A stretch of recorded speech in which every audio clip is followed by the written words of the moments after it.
पुरै देखिन्छ। यहाँ राम पनि ल्याएको छ, पुरै मूर्ति आउँछ हजुर। यो देवीकै मूर्ति आउँछ कि हजुर।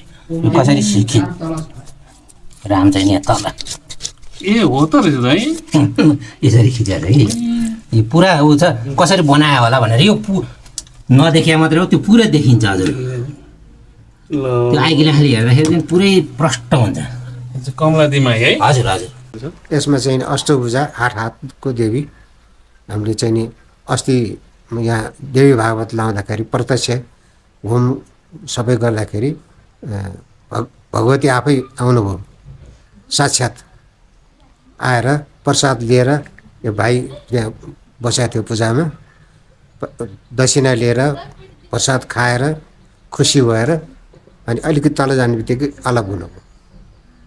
त्यस्तो अलौकिक ठाउँ हो यो। अब अहिले भन्दा त लाउँदाखेरि